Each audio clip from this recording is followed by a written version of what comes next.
안녕하세요. 크리스천 영성교로 운영하는 심목사입니다. 오늘은 나는 이렇게 기도하면서 행복한 인생을 누리게 되었다 라는 제목을 한번 생각해 볼게요. 제가 하나님을 부르는 기도를 한 지 20여 년이 훌쩍 넘어섰으니까 이제는 기도가 삶의 일부라고 해도 과언이 아닙니다.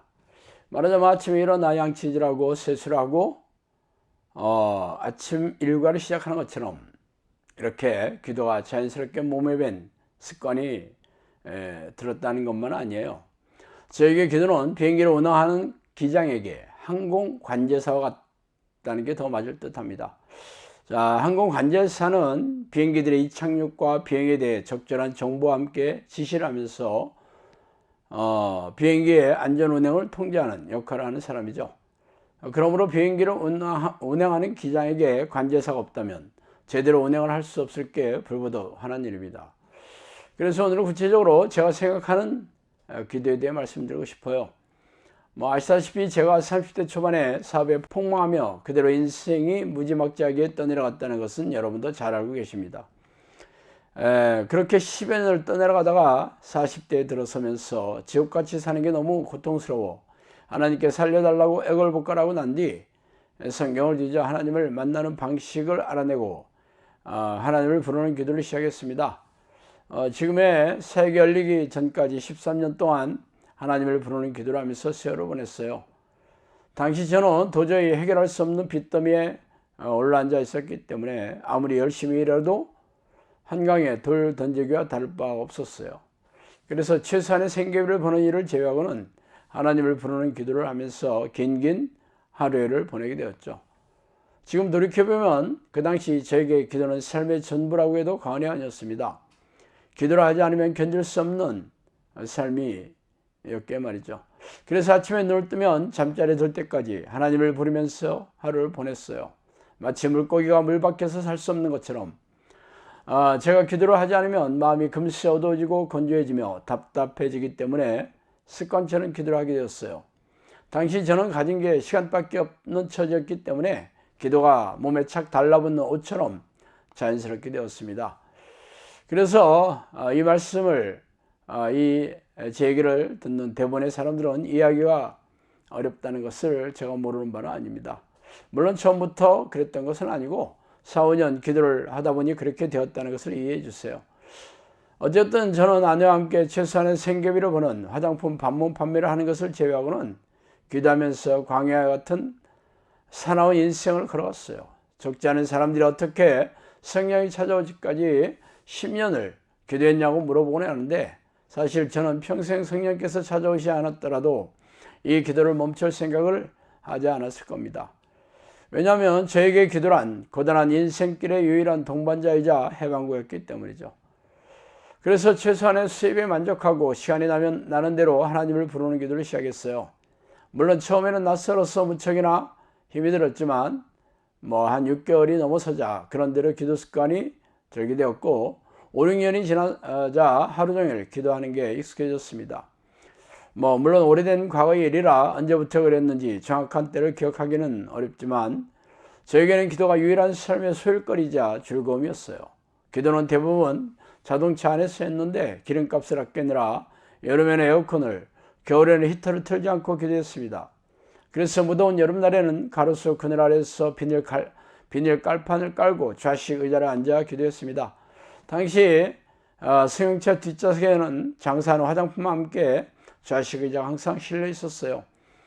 겨울이면 차 안에서 두꺼운 파커를 입고 빵모자를 뒤집어 쓰고 덜덜 떨면서 기도하곤 했습니다. 밤에는 어쩔 수 없었지만 낮에는 햇빛에 비치는 쪽에 주차해서 운전석 창문으로 들어오는 따뜻한 햇볕을 쬐면서 기도할 때는 그야말로 천국을 느끼곤 했죠. 지금도 어렴풋이 생각이 나요. 추운 겨울날 창문으로 들어오는 따뜻한 햇살을 온몸으로 즐기면서 하나님을 부르는 시간이 그렇게 좋을 수가 없었습니다. 기도하는 시간이 천상 낙원을 꿈꾸는 시간처럼 너무도 좋았던 기억이 지금도 생생해요. 그렇게 한두 시간이 후딱 지나가곤 했어요. 이동하기 위해 기도를 마치게 되면 아쉬웠기에 말이죠. 주말이나 주일 오후 평일에 운수 좋게 하루치의 판매량이 일찍 이루어지면 아내와 대전 근교의 금강수교를 찾아 호젓한 정자 혹은 나무 그늘 아래에 차를 받쳐놓고 기도할 때가 무척이나 그리워요. 옥천이나 영동 금강수계나 회남이나 어부동의 대청호 주변은 대전에서 30분이면 갈 수 있는 가까운 거리에 있기 때문에 즐겨 가곤 했죠. 13년 동안 얼마나 자주 갔는지 지금도 눈을 감으면 지도를 그리듯이 떠오르곤 합니다. 그곳에서 어두워질 때까지 기도하고 성경을 읽거나 노트북을 꺼내 들어 칼럼을 쓰거나 늘어지게 낮잠을 자고도 했어요. 지금 생각하면 그때가 이 땅에서 천국을 누리던 시절이 아닌가 싶기도 합니다. 비록 하루 벌어 하루 사는 하루살이와 같은 고단하고 팍팍한 인생이었지만 눈을 지그시 감고 기도를 시작하면 잔잔한 평안이 물밀듯이 밀려오곤 했어요. 그렇게 기도하다 죽으면 천국에 맞닿아 있을 것 같은 생각이 들곤 했죠. 지금은 사역에 바빠 그렇게 기도할 수 없기 때문에 아쉬움이 가득하긴 해요. 그래서 하루빨리 은퇴하는 날이 찾아와 사역을 물려주고 나서 하루 종일 기도하며 세월을 보낼 수 있는 그때 그 시절로 되돌아가고 싶은 생각이 굴뚝 같기도 해요. 말하자면 저에게 기도는 고단하고 팍팍한 삶의 해방구였으며 돈이 없어도 즐거움을 누리는 유일한 시간이었습니다. 그래서 문전박대를 일상으로 여기며 식당가로 재래시장으로 함께 장사로 다니던 아내에게 무척 미안하곤 해요. 했죠.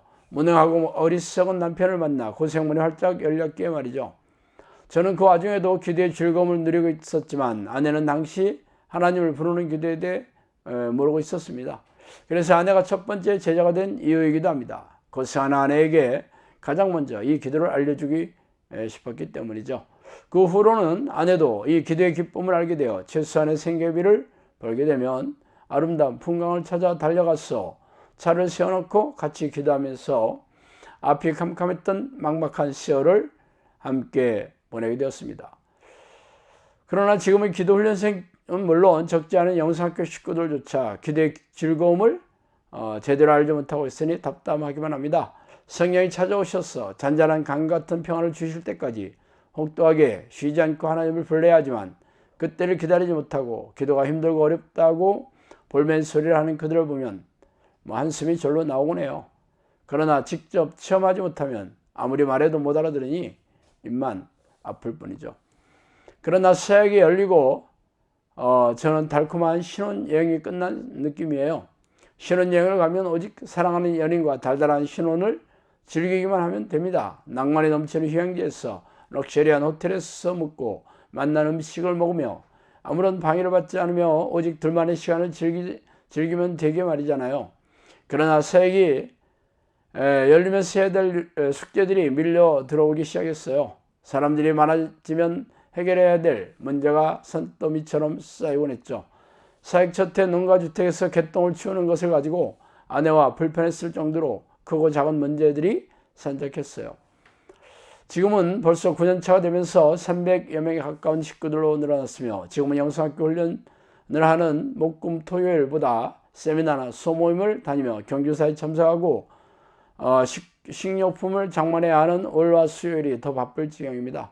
그래서 지금은 기도 시간이 바쁜 일상에서 탈출시켜주는 시간으로 변했으니 참 기가 막힌 일이죠. 그러나 사역의 동력은 성령과 깊고 친밀하게 교제하는 기도에서 나오기 때문에 사역이 아무리 바쁘다고 기도꾼을 놓을 수도 없는 일입니다.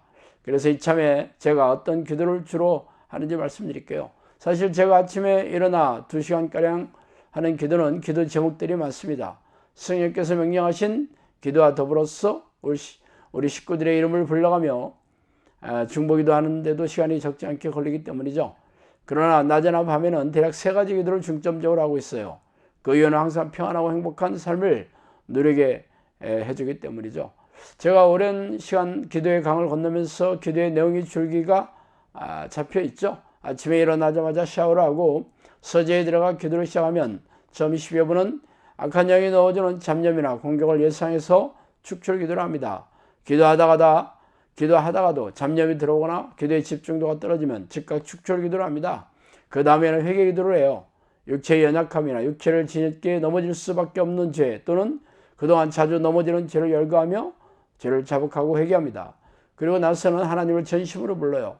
그 내용은 기도할 때마다 다소 좀 다른데 성령이 내주하기를 간구하거나 다양한 호칭의 하나님을 간절히 찾는 기도예요. 그러면서 할렐루야 하며 찬양하고 경배하거나 최근에 지은 죄가 있다면 떠올리며 용서를 구하는 기도를 하죠. 이러한 기도의 내용은 주기도문에서 따온 거예요. 주기도문의 시작이 하나님을 부르고 찬양하고 임재를 간구하고 죄를 회개하는 내용이 이어져 있습니다.